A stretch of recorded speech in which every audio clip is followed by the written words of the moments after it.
بسم اللہ الرحمن الرحیم۔ دوستو، خادم حسین رضوی صاحب 3 ربیع الاول 1386 اور انگریزی تاریخ کے مطابق 22 جون 1966 کو نکا توت ضلع اٹک میں پیدا ہوئے تھے۔ آپ کے والد کا نام حاجی لال خان تھا۔ حافظ خادم حسین رضوی نے اپنی ابتدائی تعلیم چوتھی کلاس تک اپنے گاؤں نکا قلعہ کے اسکول سے حاصل کی تھی۔ اس کے بعد دینی تعلیم حاصل کرنے کے لیے وہ صرف 8 سال کی عمر میں 1974 میں ضلع جہلم چلے آئے تھے۔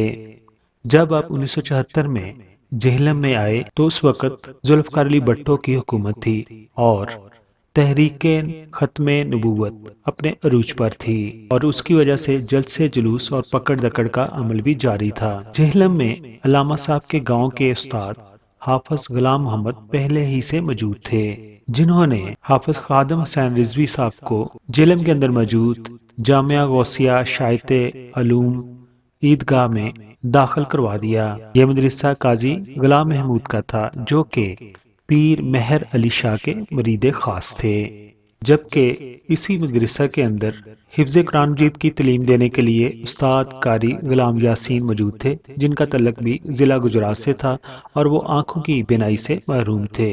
حافظ خادم حسین مرحوم نے قرآن کے ابتدائی 12 پارے جامعہ غوثیہ اشاعت علوم میں حفظ کیے تھے، اور اس سے آگے کے 18 سپارے انہوں نے مشین محلہ نمبر 1 کے دارالعلوم میں حفظ کیے تھے۔ وہ جامعہ غوث اشاعت علوم سے کیوں مشین محلہ نمبر 1 کے دارالعلوم میں آئے، تو اس کی وجہ یہ بنی تھی کہ مدرسہ میں موجود انہی ہی کے گاؤں کے ایک طالب علم گل محمد نے کسی بات پر کھانا پکانے والے باورچی کو مارا تھا، اور باورچی کو اچھی خاصی چوٹیں آئی تھیں۔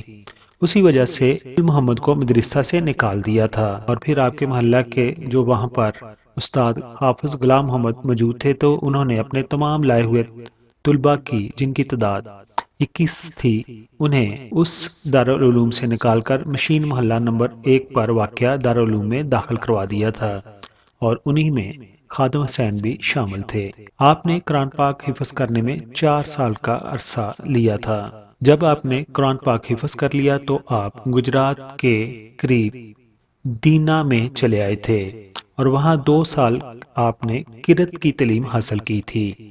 قرأت کی تعلیم حاصل کرنے کے بعد 1980 میں مزید دینی تعلیم کو آگے حاصل کرنے کے لیے وہ لاہور چلے آئے، اور انہوں نے لاہور کے اندر موجود شہر آفاق دینی درسگاہ جامعہ نظامیہ کو جوائن کر لیا تھا، اور اس مدرسہ میں آپ نے 8 سال تک تعلیم حاصل کی، اور 1988 میں وہ فارغ التحصیل ہوئے تھے۔ تعلیم سے فارغ ہونے کے بعد حافظ خادم حسین نے پہلی ملازمت 1993 میں محکمہ اوقاف پنجاب میں کی تھی۔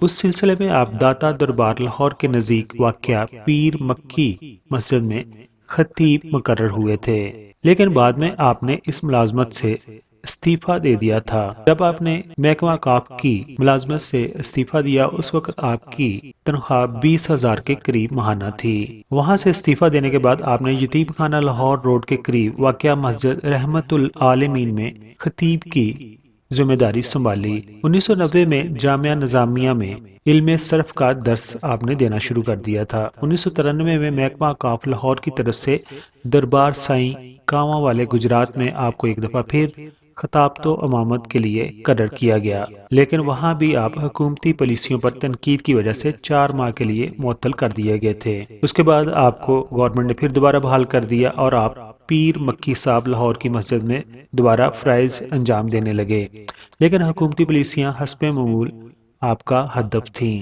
خاص طور پر ممتاز قادری کے حوالے سے ان کا موقف حکومت کے برعکس تھا، جس کا اظہار وہ سرکاری پلیٹ فارم پر کرتے رہتے تھے۔ نتیجے کے طور پر ملازمت کا یہ سلسلہ زیادہ دیر قائم نہ رہ سکا، اور محکمہ اوقاف نے انہیں ملازمت سے فارغ کر دیا تھا۔ ممتاز قادری رہائی تحریک کے محرک اور سرپرست اعلیٰ بھی وہ رہے تھے۔ ان کا سیاست میں آنے کا سبب ممتاز قادری کی سزائے موت تھی۔ ممتاز قادری کی سزا کے بعد تحریک لبیک یا رسول اللہ کے وہ سرپرست اعلیٰ رہے۔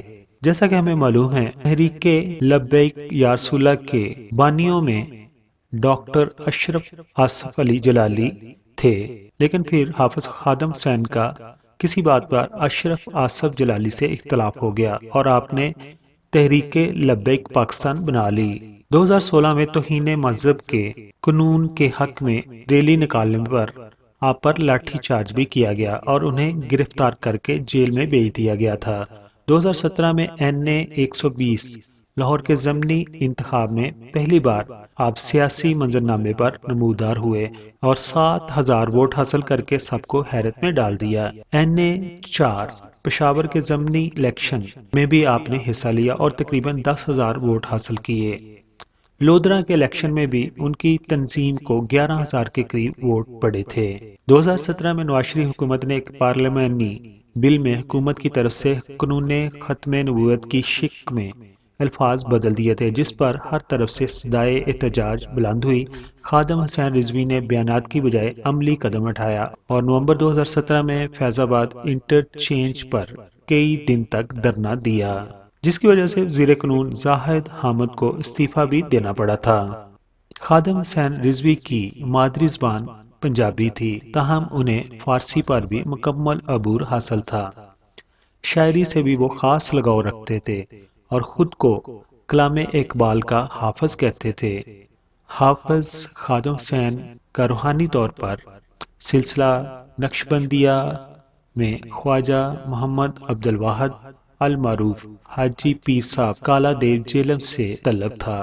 خادم حسین رضوی 2 عشروں تک یعنی کہ 20 سال تک جامعہ نظامیہ رضویہ میں تدریس کے فرائض بھی انجام دیتے رہے۔ اس کے علاوہ آپ دارالعلوم انجمن نعمانیہ سمیت کئی مدارس اور اداروں کے سرپرست نگران بھی رہے۔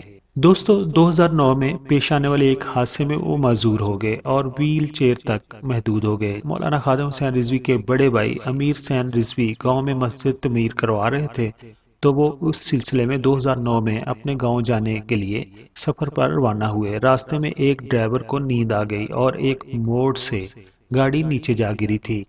اس حادثے میں مولانا خادم حسین رضوی کے سر اور مغز میں شدید چوٹیں آئی تھیں، جس کے بعد ان کے جسم کا نچلا حصہ معذور ہو گیا تھا۔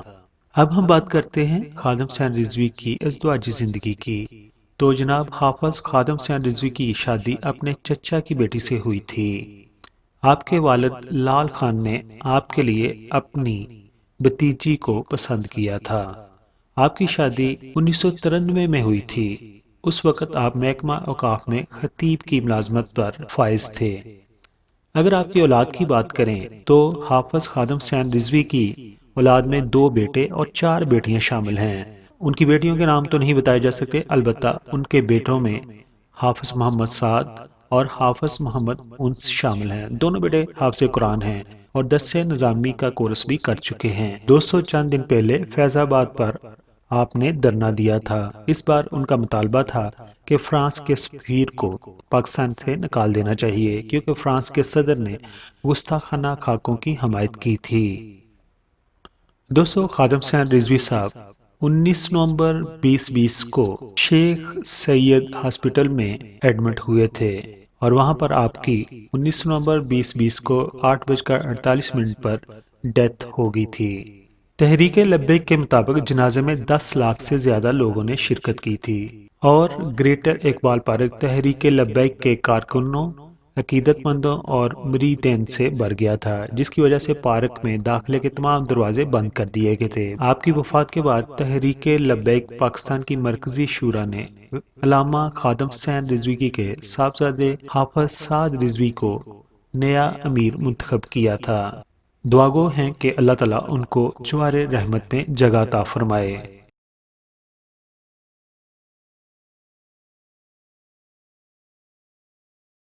تو دوسرے چینل کی طرح میں شروع میں نہیں کہتا کہ میرے چینل کو سبسکرائب کر دیجئے، لیکن ابھی آپ نے ویڈیو مکمل طور پر دیکھ لی ہے۔ اگر پسند آئی ہو تو میرے چینل کو آپ پلیز سبسکرائب کر دیں۔ آپ تمام دوستوں کا بہت بہت شکریہ۔